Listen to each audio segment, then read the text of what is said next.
Hello, it's my pleasure to welcome you to today's webinar titled From Concept to Clinic, Using Artificial Intelligence to Streamline Pulmonary Embolism Care.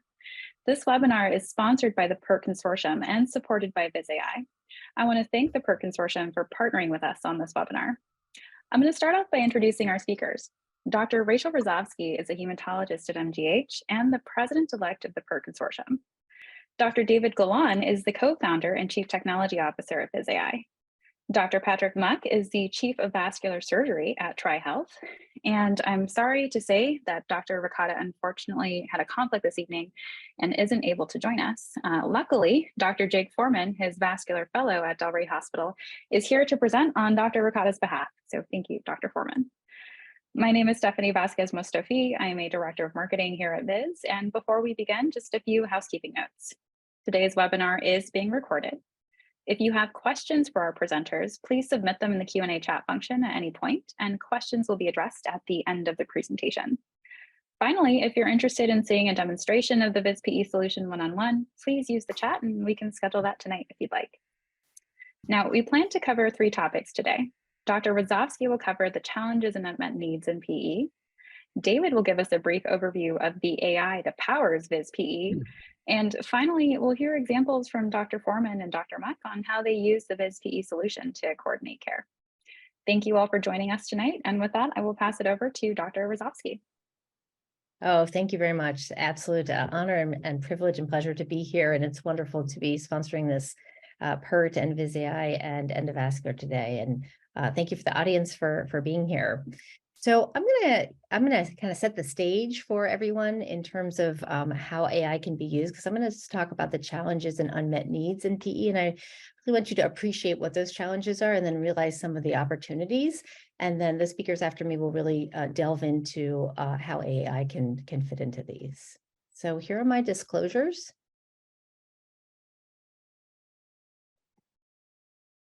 So I thought I'd start with a case. This was a 27-year-old woman who presented with syncope. A week prior, she had some pain in her left lower extremity and some mild swelling. She went to the bathroom and her roommate heard her thump to the floor, went in to see her, called EMS. When they arrived, she was tachycardic, tachypnic, and hypoxic. Fortunately, her blood pressure was okay. When she got to the hospital, she had an elevated troponin, indicating some strain on her heart. Her EKG showed sinus tachycardia, and her bedside echo also showed that her RV was dilated, again, indicating that she was injuring her heart. Fortunately, her head CT showed no evidence of any kind of bleeding.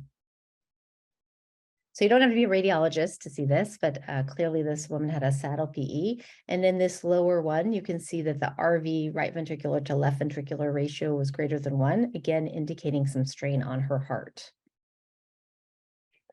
So I can't really do audience participation, but I do want you to think about, if this were somebody that you were seeing right now, how you would potentially treat this patient. Would you just put them on unfractionated heparin and observe them? Would you do lumbic wet heparin? Is this someone you would consider systemic thrombolysis, either low dose with 50 or 100 milligrams? Is this somebody you would entertain a surgery, or would you do something catheter-directed, either catheter-directed thrombolysis or catheter-directed thrombectomy? So I think the first issue I want to talk about is the scope of the problem. And I just want to mention the enormity of the problem. We know, based on World Thrombosis Day, that 1 in 4 people worldwide are dying from conditions caused by thrombosis. And in addition to that, the diagnosis of PE is sometimes very difficult to make because people don't think about it. Actually, World Thrombosis Day in 2014 did a survey of just general population, and about 89 to 90% of people knew what a stroke and heart attack was, and less than 50% of people that they surveyed knew what a DVT and PE was. If you look at data from the CDC, we know that 900,000 men, women, and children every year are affected by getting a blood clot, and over 100,000 of those are dying. That means more people are dying of a blood clot than breast cancer, car crashes, and AIDS combined. It is also a major cause of preventable deaths in hospitalized patients. Patients that are hospitalized are particularly vulnerable and at risk of getting blood clots. And it's very easy to think about that and give people prophylactic anticoagulation, but that's not always done for a number of reasons and barriers. Also just want to remark on the cost, which is $7 to $10 billion a year. Now, when we think about patients that present with PE, there's different risks, which I'll go into in a minute, but we know that patients who present with massive PE, meaning their systolic blood pressure is less than 90 for more than 15 minutes, that the 3-month mortality is quite high at 52%. Now, this is based on something called the iCooper registry, which was in the late 1990s. It was 52 sites and about 2,500 patients. And you may say, well, we've come a long way, right? This was from the 1990s. It's now 2023. We have much better technology. These numbers have to have changed. Well, we recently looked at our own data at MGH, and we found that the 3-month mortality rate, again, for massive PE was still high at 41%. So this is an opportunity. We need to raise awareness and implement preventative strategies. But PE is not just an acute illness. There's something called post-PE syndrome, which is similar to post-thrombotic syndrome after a DVT. And these are the non-fatal consequences of PE. Obviously, when somebody presents to the emergency room and they're admitted and they have a PE, we want to make sure they survive and they're not having any significant major bleeding issues based on the therapies we're given. But after that survival, we do need to think about the non-fatal consequences. And what these are is incomplete physical recovery after PE. And it's pretty common. People can have persistent dyspnea, persistent RV dysfunction, and decreased quality of life. And in fact, if you look at Susan Kahn's work from Canada, she looked at 100 patients who had a PE and looked at 1 month and 1 year at their exercise limitation. And almost 50% of people at the 1-year mark still had significant exercise limitation as determined by a percent predicted VO2 of less than 80%. And the underlying causes of these persistent symptoms after PE are many. Patients can have pre-existing conditions like COPD or heart failure or anemia. They might have chronic RV impairment. There might be functional impairment, maybe from anxiety or pain and deconditioning. And then there's exercise-induced pulmonary hypertension or dead space ventilation. And probably the most morbid condition after a PE is something called CTEPH, or chronic thromboembolic pulmonary hypertension. This affects about 2 to 4% of patients, and this can lead to severe dyspnea and has a very high mortality rate associated with it. We also know that the impact on post-PE can be pretty detrimental on a patient's daily life. Patients can have decreased quality of life, they can have decreased functional status, increased depression, increased unemployment, and increased healthcare costs, as I already showed you. And as I just mentioned, increased mortality in cases of untreated CTEPH. And I think these kind of post-PE syndromes after a patient's daily life are really under-recognized, underreported, underappreciated. And one thing the PERT team recently did is join with the FDA and multiple stakeholders to come up with something called the Pulmonary Embolism Research Collaborative. There were 10 working groups, and 2 of those working groups were focused on this exact issue, outcomes after PE. And we're in the process of submitting that publication, and I think will be very helpful. So the challenge is how to prevent, recognize, and treat the long-term consequences of PE. And I think the opportunity is to recognize them. And once this paper comes out, I think it will be very helpful to do that. So let's talk about the current treatment options. Well, there's a lot of options. We can do anticoagulation, we can do systemic thrombolysis, we can do catheter-directed thrombectomy or suction embolectomy, even pulmonary embolectomy. Some patients, and we can even do catheter-directed thrombolysis. Some patients might need adjunctive therapy like ECMO or an IVC filter. And the question is, how do you decide what to treat these patients with? Well, we know that anticoagulation is the mainstay of therapy. This was the first and only randomized controlled trial published in 1960 that compared anticoagulation therapy to no anticoagulation therapy in patients with symptomatic DVT or PE. It was a small study, but rather pioneering, and it's been referenced many times to support the claim that anticoagulation reduces mortality. Now, the authors initially looked at 35 patients, and then they completed the case series with 73. And you can see here that 5 of the 19 patients who were not treated with unfractionated heparin followed by warfarin died of a PE versus 0 of the 54 patients that were treated. This proves that anticoagulation saves lives. We also know that early anticoagulation saves lives. This was a study of 400 patients that presented to the emergency room who all had confirmed acute PE. And they looked at whether or not IV unfractionated heparin was started in the emergency room or after admission. And they looked at in-hospital mortality as well as 30-day mortality. And you can see here in patients that started heparin in the emergency room, their hospital mortality was 1.4% versus 6.7% if the heparin was started after admission. And the 30-day mortality, 4.4% if heparin was started in the emergency room versus 15% if it was started after admission. So clearly this study demonstrates an association between early anticoagulation and reduced mortality for patients with acute PE. So then the question arises, who needs treatment beyond anticoagulation alone, i.e. those advanced therapies I showed you earlier? And this is going to depend on risk stratification. So we know patients with high risk, those are those patients that have systolic blood pressure less than 90 for 15 minutes, they clearly need something beyond anticoagulation alone. They need primary reperfusion. The intermediate risk patients, those are the patients whose blood pressure is fine, but they are injuring their heart either on echo or cardiac biomarkers. And there are a certain percentage of those, there are patients in that category that might really benefit from rescue reperfusion. And then we have our low risk that meets neither of those criteria. Those patients need anticoagulation alone. And in fact, many of them can be discharged early and not even have to be admitted to the hospital. They can be treated as outpatient. So where does our patient fit in? Well, she had a strain of her heart, both on cardiac biomarkers, as well as on her echo and her CT, which makes her intermediate high risk. So anticoagulation, and perhaps she does need some rescue reperfusion. Well, how do we make that decision? Well, one way is we can look at the current guidance and guidelines that are currently available. So if we look at the 2019 European guidelines, they say for somebody with an acute PE, you anticoagulate, which we already discussed. And then intermediate high risk, you want to monitor and you can consider rescue reperfusion if the patient deteriorates. What about the American Heart Association? Same thing, that intermediate, you want to anticoagulate, and you should consider intervention in patients that maybe are deteriorating, maybe have severe distress, maybe clot in transit, maybe signs of cardiac failure or significant decreased output. Again, consider this.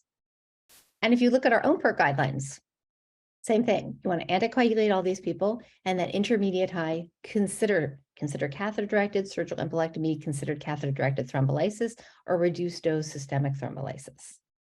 So the challenge is, how do we decide who should get these advanced therapies?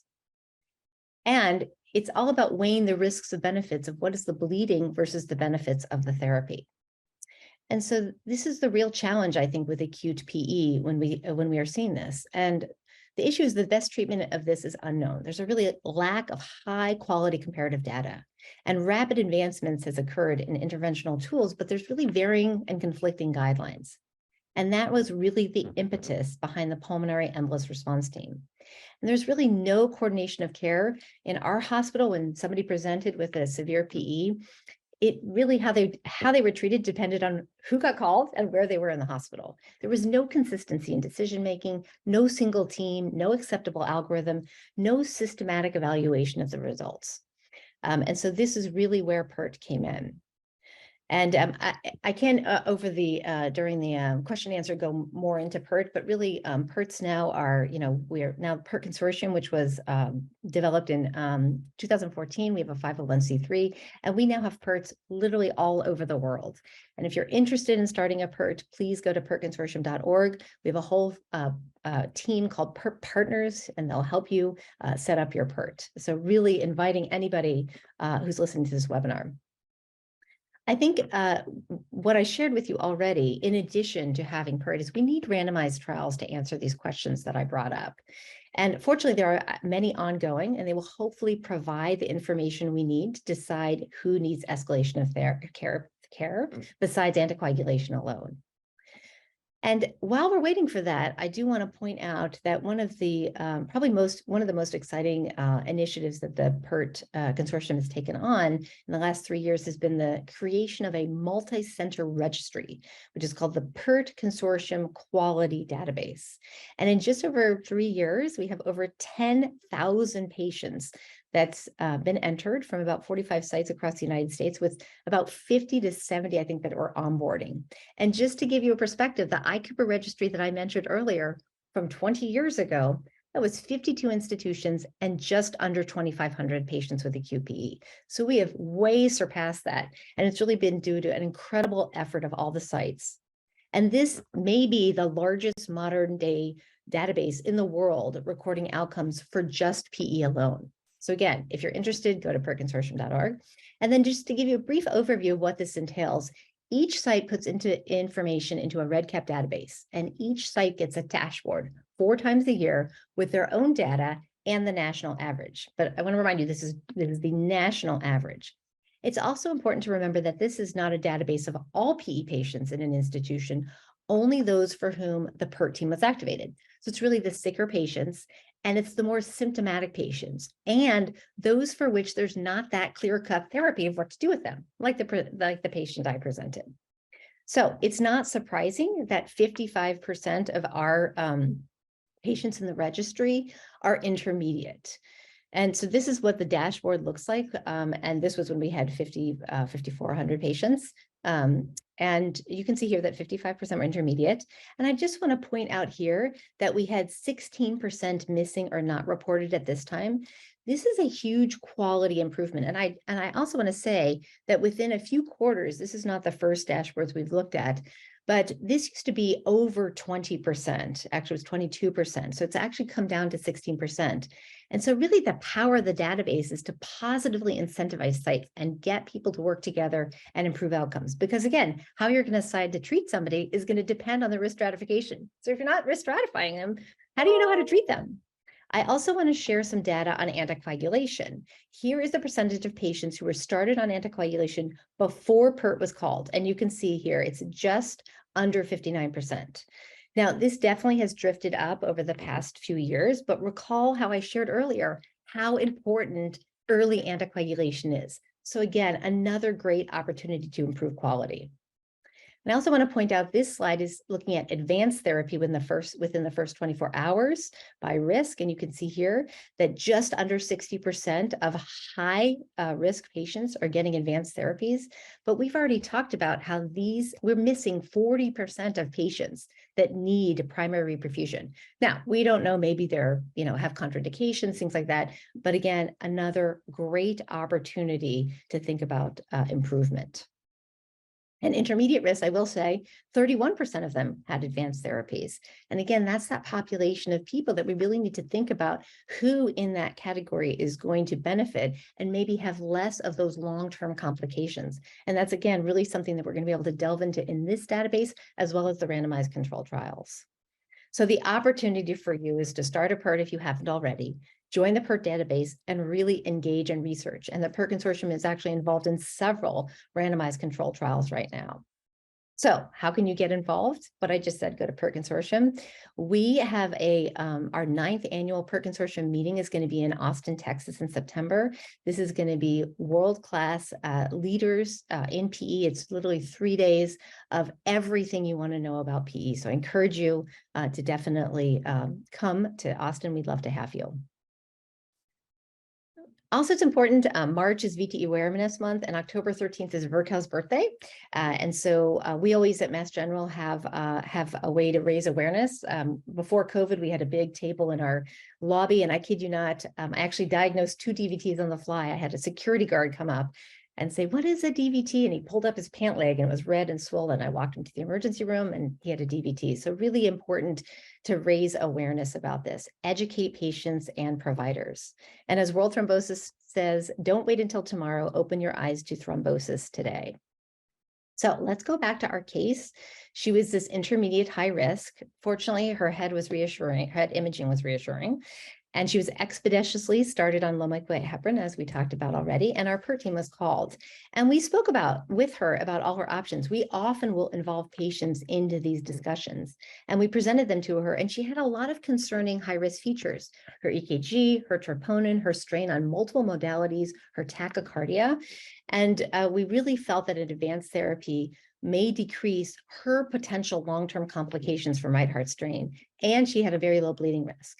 So we decided to do a catheter-directed thrombectomy.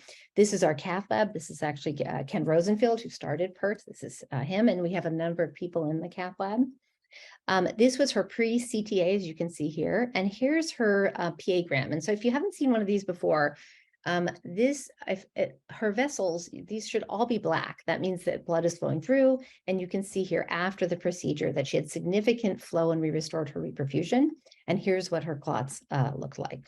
There's her post, you can see all that, and here are her clots. So she was discharged 3 days later, and additional workup showed that she might have May Thurner's. I will say another opportunity and a challenge and opportunity is transitions of care. And we partnered with Endovascular today and wrote up a whole list of barriers that can happen with transitions of care. And I encourage you to look up that article. We also partnered with one of our industry partners and came up with transitions of care videos that you can go to pertconsortium.org and download those for patients to really understand why they're in the hospital, what they need to do when they leave, especially drug in hand and things like that. So again, another great opportunity. And I just want to end in the last 2 minutes with talking about disparities. We know that cardiovascular disease remains the leading cause of death and disability worldwide among women. However, women have historically been underrepresented in cardiovascular studies. And so underrepresentation of women in key clinical trials, ones that form the basis of understanding disease epidemiology and inform clinical practice and guideline recommendations, may actually undermine the confidence in such therapeutic decisions and lead to treatment disparities. For example, in this case, I was involved in this paper where we looked at, this was all of the trials involving the direct oral anticoagulants in acute VTE, and we found that only 43% were women. So if we're thinking about these drugs and these devices getting approved, if we don't have equal representation of different racial and gender, then we really don't know if those drugs are as safe and effective in those groups. And there's a number of barriers that we identified: lack of public awareness, lack of awareness about ongoing studies, lack of women in leading and steering VTE research, and then also the inclusion of complex subgroups like pregnancy and lactating women. And lastly is the racial disparities. Recently, this has been highlighted in a number of studies. I'm just going to share this one. This was from the Centers of Disease Control, and they looked at trends over time. And you can see here that Black men and women had approximately twofold higher age-adjusted mortality for PE as the underlying cause or PE-related death. Again, this is a challenge and much-needed opportunity. We need to identify these underlying barriers and drivers of these changing mortality trends and persistently observe disparities in order to mitigate the burden of PE-related mortality. So my closing reflections are that PE is a major cause of malignant mortality. It's not just an acute illness. We need to prevent, recognize, and treat the long-term consequences. Anticoagulation is the mainstay of therapy. How we decide which patient needs advanced therapy, and if so, what kind. We need randomized controlled trials. I encourage everyone on this call to start a PERT and join our database. And then lastly, to really recognize inequalities, raise awareness, better knowledge, equal representation, access, and care. And that's really going to improve the care and outcomes. And I think I've kind of set the stage for the next two speakers to really talk about how AI can start to think about how to break down some of these barriers. Thank you very much.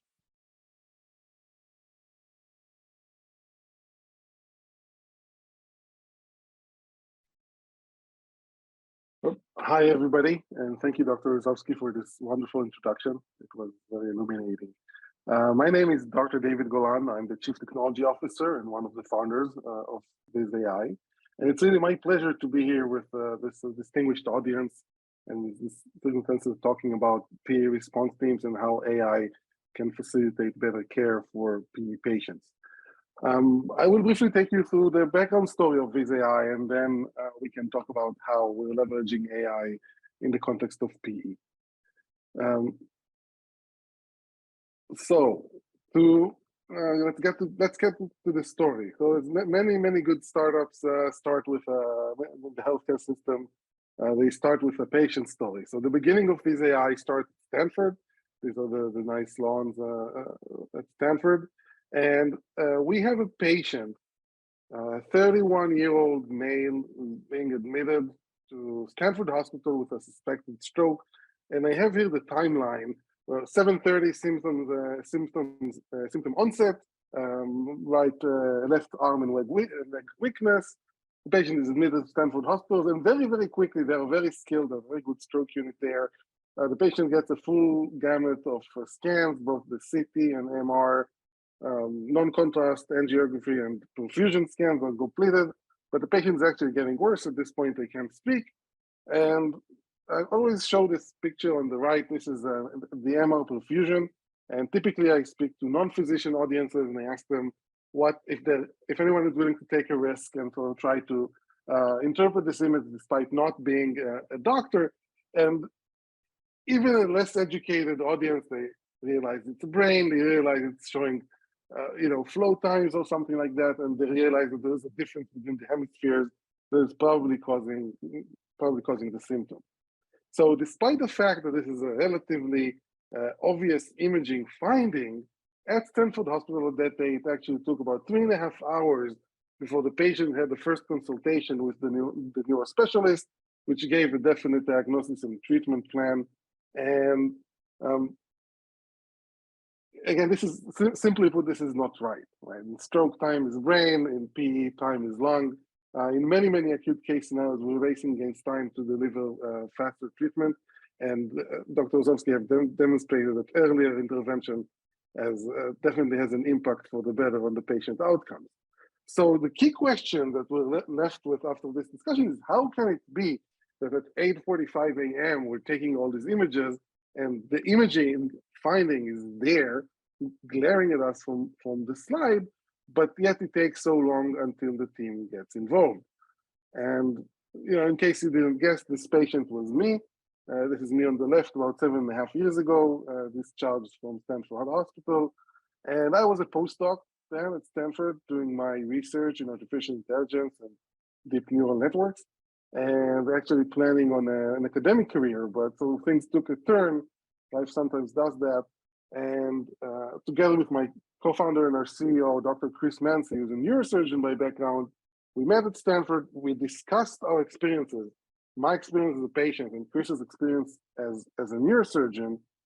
And speaking to him, my anecdote was his almost day-to-day experience, where patients get treated much later than they should, not because they didn't show up to the hospital on time, or not because the treating physician was not available, but rather because of workflow delays within the hospital.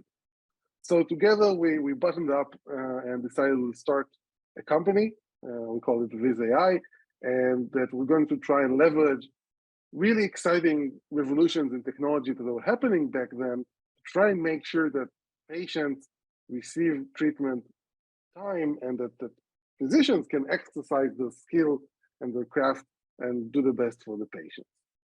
So we founded Viz and essentially started working. Initially, our first product was in stroke. We got our FDA clearance in 2018, early 2018.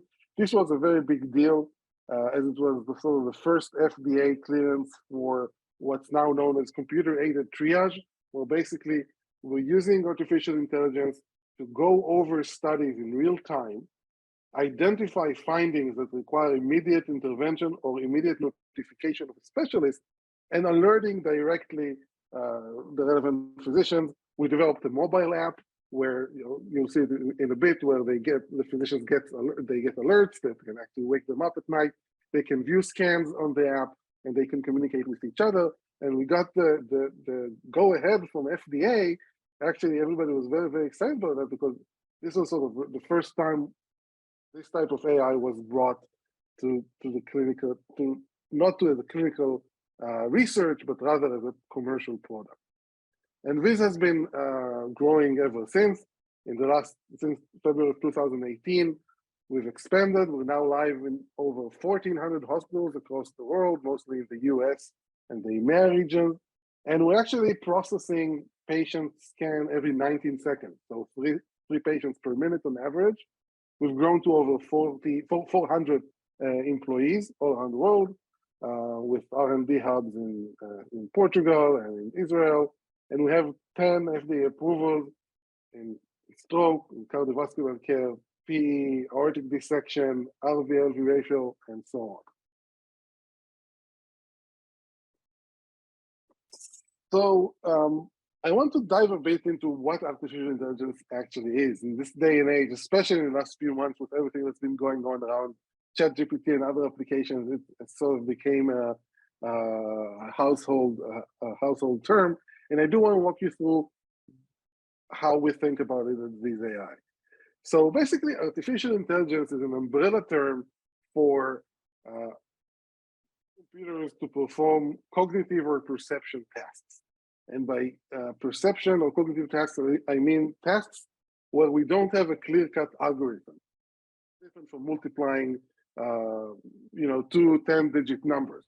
That's it's not easy. I can't do this type of operation in my head, but it's easy to write an algorithm, right? We teach it in 3rd grade or 4th grade.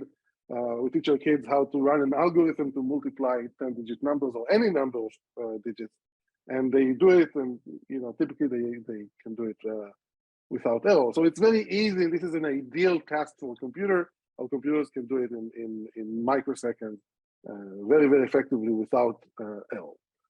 But there are tasks that don't lend themselves so well to an algorithm. There's no recipe. There's no clear-cut recipe for how you, for example, identify a cat from a dog, right? And this is actually a nice game to play, where you can suggest criteria for how to identify a cat, for example, and then just test yourself, and you can see that it's actually very hard to design an algorithm. If you talk about fur, there are naked cats. If you talk about ears or whiskers, obviously you can identify a cat even from behind, where the face of the cat is not even visible. So we're definitely interested in doing those things and in teaching computers to do that. That's artificial intelligence. And there's many, many ways to go about it. Within artificial intelligence, there's machine learning. Machine learning is one specific branch of artificial intelligence that basically says we will data to the computers, and the computers will automatically extract rules or extract ways from the data. They will learn from the data, they will learn from examples, instead of us teaching or us codifying them in using decision trees or whatnot.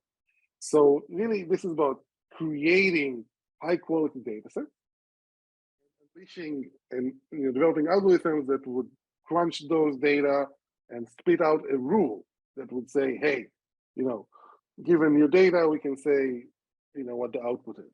And within machine learning, there is a concept called deep learning, which it started as a niche, but over the last 4 years or so, taken over by storm. And really, all of the advances that we see in the last 10 years in artificial intelligence or in deep learning, essentially completely took over almost everything else that is done. And here we're leveraging specific algorithms that, in some way mimic how neurons work in the brain. Even though not everybody appreciates this analogy, but the idea is that we have very simple processing units called artificial neurons, and we connect many of them, billions and billions and billions of them, and that actually gives very, very good results, very good learning capabilities, and very good generalization capabilities. And if you haven't had the pleasure of chatting with, say, ChatGPT, I can guarantee that you're using at least 10 different applications of deep learning every day without even knowing it. On your phone, if you're doing speech to text, if you're doing facial recognition, almost everything is powered by deep learning. So how is it relevant to us? At Viz, what we're doing is basically taking this very, very powerful set of tools that's been developed all around the world, and we're transferring it to the world of healthcare, and specifically to analyzing CT scan. So for example, just as we can, for example, the AI can look at an image and identify what's in it and tag images. We can do the same thing. So here in this example, this is a very, very common application, segmenting objects in an image. So we have an image with a few pets, and the deep learning neural network segment, and by segmenting, I mean it goes for every pixel, it attaches a label, whether it's part of a dog or a cat or a duck or the background in this case. And this is extremely useful in the context of medical imaging, because we can train similar models to identify different anatomy parts in a CT scan or an MR scan or so on. So in this example, we've trained a similar algorithm to label every voxel of a CT scan, whether it's part of a lung or not, right? So this is now, it's very standard. We take the data, we have our annotation tools and our annotation team, annotating, we're training our models. And now for every new scan, we can automatically segment the lungs and focus on the lungs, right? So this is sort of one building block that we use to develop these algorithms. We can also do what's called semantic segmentation. So semantic segmentation talks not only about segmenting objects, but segmenting objects in the context of where they are. So for example, on the left, you see a segmented image from a self-driving car camera, right? And there we have a lot of information, not only in the pixels that we're seeing, but also in the context and where they are in the image. We know that we have a road and a pavement, and the sky is at the top, and parking cars are parked at the side of the road, and the pedestrians are going on the pavement, and so on.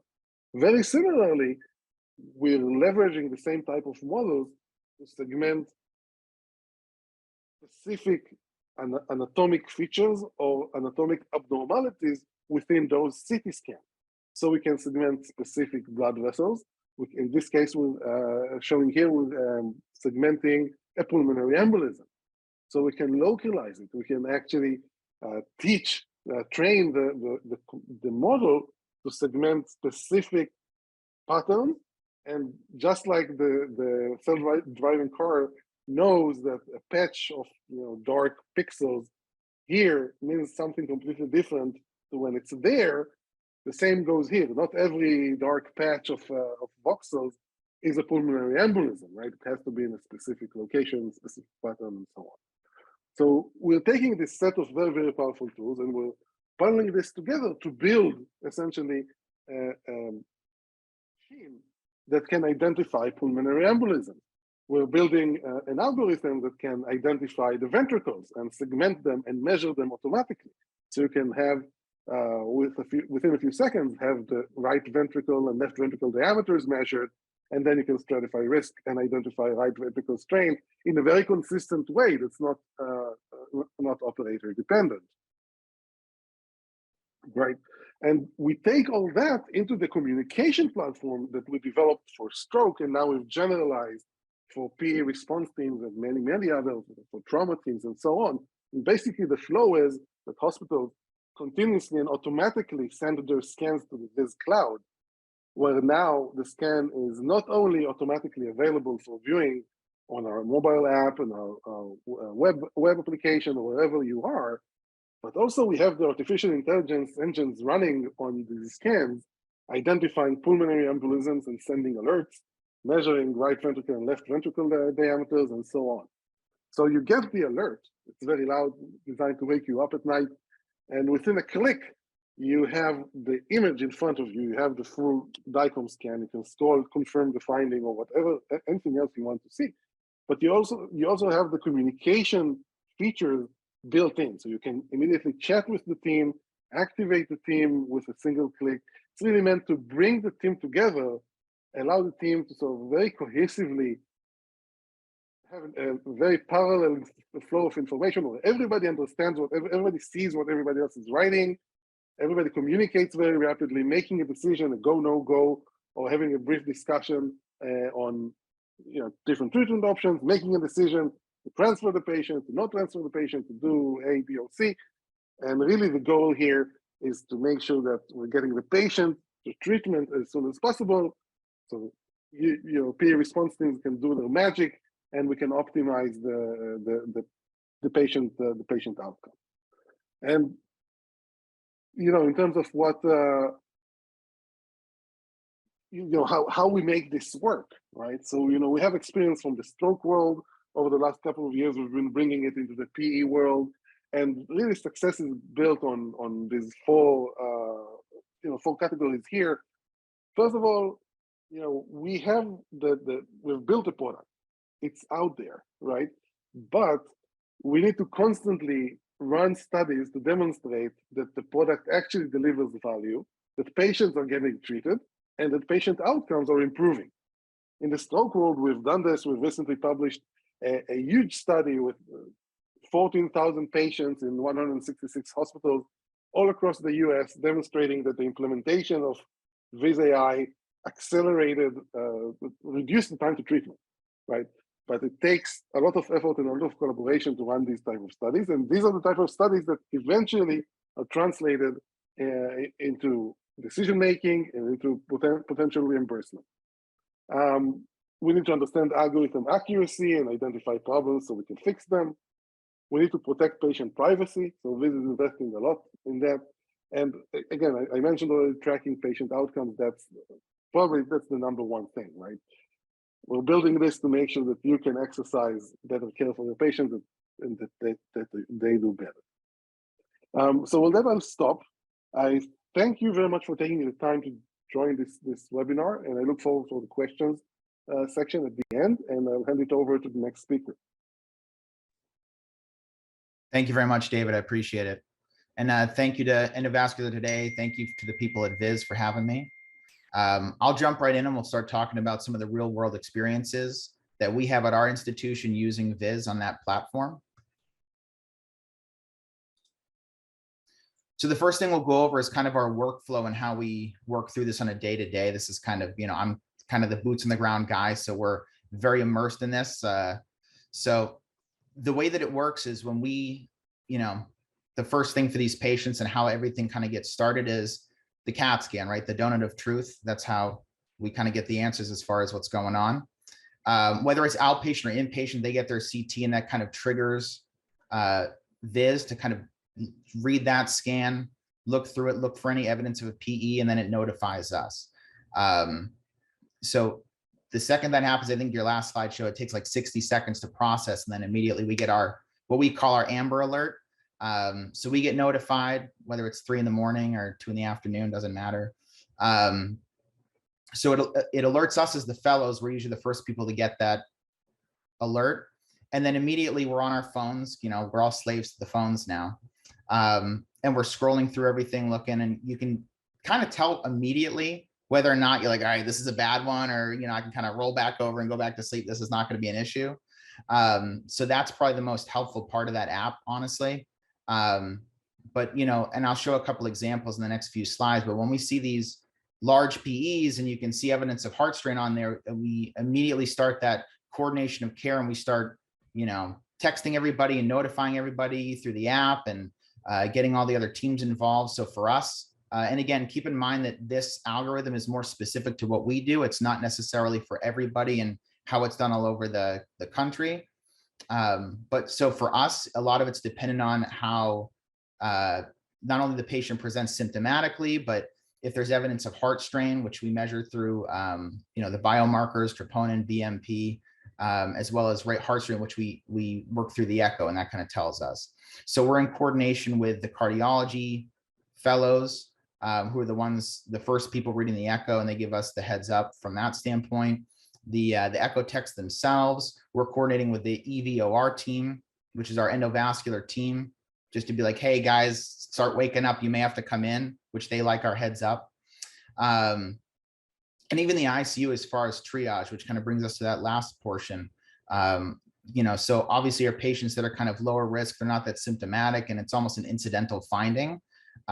Those patients may, go to the floor for a night, or may follow up, and they may end up with anticoagulation. And it goes all the way to, folks who are hemodynamically unstable in our high risk category, who require, that's kind of where we jump in. And those are the ones that require procedures in addition to anticoagulation. So we'll go through a couple of cases real quick. So if you look to the right, this is what we see. This is like almost an exact replica of how we look through this thing in the middle of the night. And you can see the large clot kind of sitting in the saddle PE sitting in the main pulmonary artery there. So this is a 71-year-old male who came in after a recent left knee replacement. So kind of a setup for a DVT and then subsequently a PE, right? So it's a provoked episode. The patient was dyspneic for 3 days and acutely worse overnight. Definitely symptomatic. Heart rate in the 130 is obviously concerning to us. And then from a diagnostic testing standpoint, we see that there's evidence of right heart strain. You can even see here just from eyeballing it, you can get a sense that the right ventricle is bigger than the left. And all these things are clues that help us kind of expedite the triage going forward and how can we best take care of this patient and get them the treatment that they need as soon as possible. Additionally, the patient had DVTs, of course, and then the biomarkers here were elevated again. These all point towards, hey, we have to do something, and helps us make our decision. So here's a few pictures or the pulmonary angiograms from the case. We decided to go with mechanical thrombectomy for this patient. Some of the metrics that we measure or look at are the things that, I find fun to see is the time from when we get the alert to the time that we're actually sticking and have the patient in the operating room. So this is 5 hours, which, this is probably like maybe an average or even a, below average marker for what we do. And I'll show you the next one, which is I think even more impressive. And then after treating the patient with, in this case with mechanical thrombectomy, where we go and actually suck the clot out, and you can see the difference between the left and the right. You can see how that clot's no longer there. That white defect is now completely gone. Within 24 hours, the patient's labs are returning to normal. Their vital signs are back to normal. They're no longer tachycardic. And then within 2 days, the patient's getting discharged home on anticoagulation. So it's very, very convenient for those patients and, helps us, extremely helpful in expediting these patients to get the care that they need. So this is another similar case. This one I'm particularly proud of. So this is a 78-year-old male who came in. He had a recent flight. So again, another setup for a DVT, PE, another provoked incident. He actually had a syncopal episode while I was out playing tennis. And, the story that we get is the patient had CPR from a couple bystanders. One was actually a cardiologist he was playing tennis with who was performing CPR on the patient and of course fell flat in his face and cut his lip. So these are things, again, that will push us as far as treatment options. Do we stray away from thrombolysis where we can thin their blood out and do something like thrombectomy? So for us, that's how that weighs in, especially with a patient with an active lip laceration and bleeding. From a diagnostics testing standpoint, the patient also had a popliteal DVT. Again, not a big surprise. So when we hear that a patient's getting CPR, we're like, all right, this patient immediately is getting bumped into that high risk category. And you can see on the right here where you have a predictive ratio RV to LV of 1.54. We know that this patient's very likely going to need some type of treatment beyond just anticoagulation. And again, that's how our institution has triaged that patient. It is not necessarily one size fits all. So for this patient, again, like I said, we went with mechanical thrombectomy because we thought that was the most expeditious way to do it. We're not giving any blood thinner for these types of procedures, so we don't have to worry about, is that going to exacerbate the lip laceration?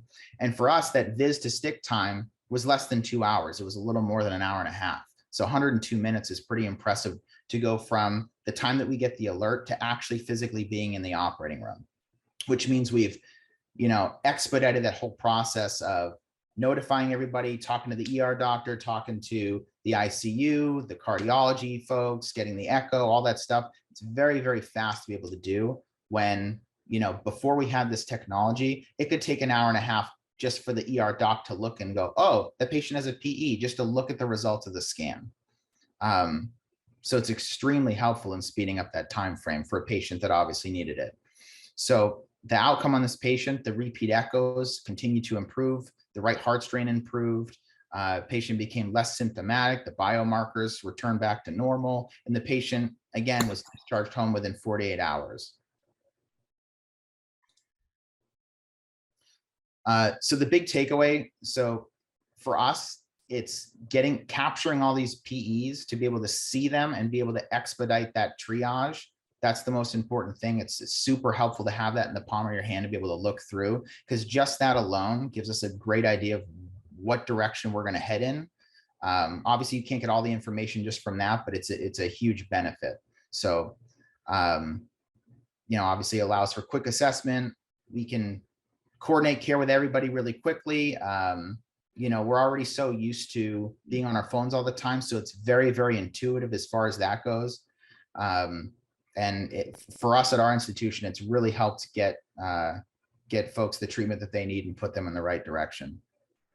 So with that, I will pass it off to Dr. Muck. Thank you. All right, great job, Jake. Thanks to the PERT Consortium and Viz.ai for the opportunity to share our experiences here from Good Sam in Cincinnati. David, thanks for founding this company, which I have to admit I initially blew off and can't believe I blew it off now. And Rachel, thanks so much. I always learn so much from you and what you all did and started up at MGH. It's incredible. So I'll kind of go through. Here is, it's not my practice, it's our practice. There's 5 of us, soon to be 6. I'm a vascular surgeon, and we do PE and aortic disease. I actually started doing PEs in December of 2012 when my first set of twins was only 12 years old, and my second set of twins were 8 years old. So it's hard to believe. And I have an interesting story, kind of like Jake and Rachel. About 2 years after we started doing PEs, I'm sitting at the airport here at CVG. My kids loved that show at the time, What Would You Do, with John Quinones. And I'm on the phone, and this dude walks off the plane and just collapses. And I was on the phone, and it's out of the corner of my eye. I'm like, no way, somebody's jacking with me. I'm going to be on that TV show, What Would You Do? And so finally I realized that no, in fact, this poor guy had coded.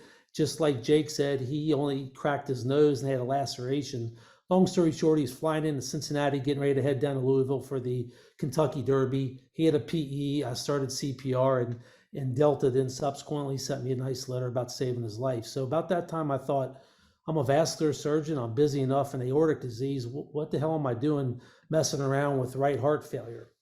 Well, that's where fortunately this team of ours come in. And I think it's interesting to note that PERTs come in all shapes and sizes and forms. And if you'll notice here, we have an incredible hospitalist team, intensivist, pulmonologist. Chris Hayner has really been our lead here in Cincinnati. CT surgery came on about 2 years ago, which really brought with us ECMO and has brought better results. And then here's our vascular surgery team, just some of my partners. But what you'll notice here is we don't have IC or IR. And that's because they're such busy services here, they've elected not to participate in it. Other colleagues of mine and whatnot, but it's just interesting. They come in all shapes and sizes. So what has Viz done for us? Well, here you can see some animations. This is, what I'm going to show you here is what I do with my app. The Viz.ai app's right next to my calendar, my Fifth Third bank account, my Twitter here. It's on the first page. And I use it, daily. And what I do is I keep it on PE suspected because I want to know what's going on when I'm on call. And in our institution, and you can set it up however you want to do it. In our institution, PE is identified, as David alluded to so frequently, and we set our RV to LV to 1.1. At that point, if the RV LV is greater than 1.1, the PERT is identified. Our PERT team is notified. I personally like to be notified early for the reasons Jake said. And so I keep mine on. What's incredible is this app, as David alluded to, will go ahead, give you the largest cut of the RV, the largest diameter, the same with the LV, and it'll automatically go ahead and show you your RV to LV ratio. And this hardly, if ever, varies from what our radiologists come up with. It's incredibly accurate. Our radiologists have embraced it as well. And it's really an incredible game changer because what it allows us, as everyone's already said, quicker communication, quicker collaboration, and that translates into what Rachel really brought home with us tonight is the need for early anticoagulation. Our hospitalists enter in the BMP, the troponin, the lactic acid, et cetera. I personally would like to see contrast refluxing into the hepatic veins. I think that is an ominous sign personally, and I'm hoping that we'll add that from there. And then as David so kind of eloquently went through, from there you can coordinate the care. Once the the PERT team is identified, you have all the consultants on board. You have, who's on call, how to get a hold of them. It's HIPAA compliant. You can call them. It's just really been something that I'm embarrassed to say that for the first 6 months, I really kind of blew it off. So how does it all come together? Well, this is one of our patients, actually the quote unquote first flash patient from Penumbra in the world. Patient came in, we're all familiar with the story. And what I really want to highlight here is that she came in pre-viz, back in the days when I'm running my kids to lacrosse and soccer and football and cross country, I admittedly was not probably doing the best job risk stratifying patients because I didn't have this information in the palm of my hand. As Jake said, we got consulted very late. You'd have to go to the ED, get seen by the ER doc, then the CT, then the ER, the radiologist has got to interpret the CT, et cetera. And so what we're getting ready to submit to the Midwest Vascular Surgery Society is to show that, in fact, you can save about 75 minutes at least if you're on, with the VIS application, from the time that the CT scan's done to the time that the radiologist actually reads it. Doesn't mean that we don't need our radiologist, obviously. They're my buddies. They do an incredible job. We still need to adjudicate the technology, but it just means that we can be notified quicker, as Jake, it'd be more prepared, as Jake alluded to. Now my kids are 22 and soon to be 19 in a couple of weeks. And now it simply is, as I showed you with my phone in the palm of my hand. It doesn't matter where I'm at. If I'm at a Reds game, a Bengals game, FC Cincinnati's good in soccer, I know exactly what's going on. I can risk stratify our patients and I can be more in control. So with that, I'm not going to belabor this because we're getting to the end, but Jake showed some awesome cases. And the bottom line is one of our patients came in with a saddle PE. You can see all the communication. It's HIPAA compliant. As the folks have already showed, we went on to do a percutaneous thrombectomy. There's a pretty scary left PA embolus. I'll kind of get through the images here. We went on to then telescope up our Flash 16. Did not do any sort of thrombolytics or anything along those lines. We're able then to extract out her embolus. And then from top left to top right, you can see an excellent result. And again, I'm going to speed through this in the essence of time. Ultimately, this transitioned into not only radiographic benefit, but hemodynamic with the RSVP. Here's the ever-present Twitter picture showing the thrombus that, or embolus, I should say, that we're able to extract percutaneously. Patient had an excellent result. So, I'm embarrassed to say I kind of blew it off in the beginning, but now that Chris Hayner, our pulmonologist, brought this to our institution, I'm kind of surprised that I did it because it has been a game changer. It helps us with collaboration, communication, and ultimately early anticoagulation. So I'll stop right there, and thanks again for the opportunity to get involved. Thank you so much for that presentation, Dr. Muck, and for all of our speakers. We really appreciate it. We have several questions coming in here. I'll start off with a question from Dr. Brent Keeling. He says that we've talked a lot about the current state of AI in PE care. What is in the future? David, maybe this is for you. How will AI help us care for PE patients in 5 years? And Dr. Muck, what other utilizations of AI in vascular care are you utilizing today? Please, David, go. Yeah, I can enumerate quickly what's going on right now. We have recently cleared AAA. We have an aortic dissection algorithm detecting more and more. We've started analyzing EKG to identify both acute and non-acute conditions. But in terms of what the future holds, where we're going 5 years or 10 years, we're, again, part of this amazing research community talking about better risk certification, better outcomes prediction, even to the point of, and again, what we're saying, I'm talking for stroke and for pulmonary embolism, talking about device recommendations, automatic measurements, of diameters, optimizing treatment strategies, and so on. It's really we're building now the registries that will lead to these insights in 5 years' time. Wonderful. Yeah, Dr. Muck, anything to add? Yeah, for us, the future is coming at us quickly. May 1st, our aortic program will be finally implemented. It's going to be awesome. We're going to be able to do the same thing in the palm of our hand. Look at the aneurysm, see the size, see the ones that are truly ruptured versus impending rupture, etc. Aortic dissections, it's going to pick up on that, which is, as we all know, for type A, time is of the essence.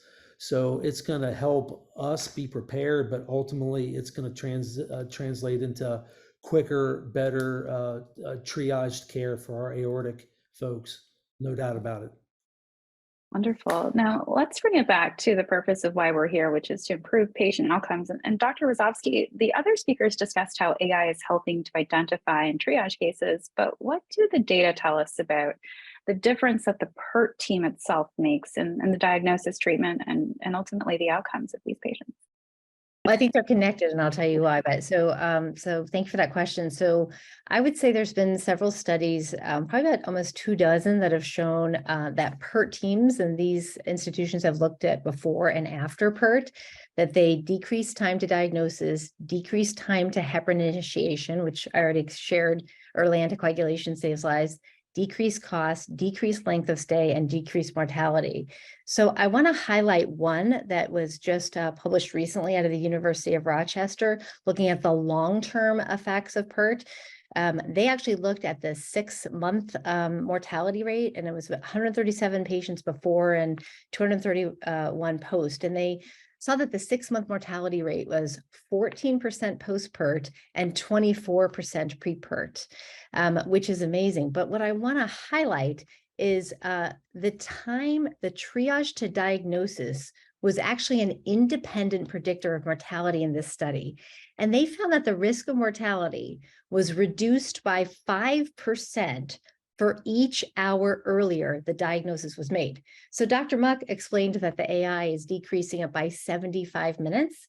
That's already 6%. You've just decreased the mortality by 6%. And Dr. Golden shared how, there was a 3-hour delay from his symptoms to, or even longer, I think 5 hours from your symptoms to when you got diagnosed. So I think that, so PERTs have clearly shown that there's a decrease time to diagnosis and short-term and now long-term mortality. But really, if you think about it, that early diagnosis is so crucial. And if this can help get that early diagnosis where you can then start the early anticoagulation, or you can then decide whether you need the treatment, that's going to save lives. Absolutely. Wonderful.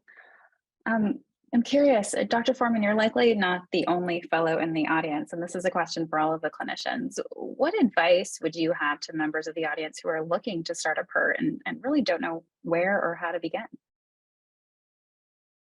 I think the main thing is just looking at how can you improve patient outcomes?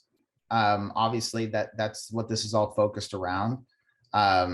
Just having this technology in the palm of your hand, and it is an excellent thing to expedite that process. And it's whatever's going to help kind of connect the different teams, I think is going to be the best thing that's going to help promote patient outcomes. And I think that's a huge benefit of what this does for us. Anything to add, Dr. Rosovsky and Dr. Muck? I'm sure I'm happy to add. So first of all, if you want to start a PERT team, definitely go to pertconsortium.org, and we will send you a packet of information of kind of what I just said, how PERTs can improve outcomes. And then we can connect you with our PERT partners. I think the first thing is you need to have a champion. You need to have somebody who is going to take this on, and it can be one or more than one people. And then I think you need to look at your hospital and see what your needs and resources are, right? And really what it is that you're needing to think about. And then you need to get buy-in from your leadership. And again, we can help you do that by giving you all the information that I just briefly mentioned. And then you want to build your team, and you want to pick people that are passionate about this this area. And you can think about, again, the needs and resources. So for example, we heard from both Dr. Muck and Dr. Foreman about how their PERT teams are created, and every single one is going to be different. And then you need to figure out the logistics. Is this going to be, you know, everybody comes to a GoToMeeting or a Zoom, or is it going to be kind of one person calls the next person, calls the next person? Who's taking the call? Do you have fellows or only attendings? And then you might have to trial and error a little bit. And then I think it's critically important that you make sure everybody has a follow-up. And then actually, once you start, you want to have pretty regular meetings to see what's working, what's not working. And then you want to educate your community that you are here, right? And you need to let everybody know that you have this service, and that this service actually can potentially save lives. And then, of course, join the database and start really collecting this information to see how it's going to change. So again, we can help anybody who wants to start their PERT. We have a lot of resources to help you do that. Wonderful. Dr. Muck, anything to add to that? I think the president-elect really just showed you what you need to do.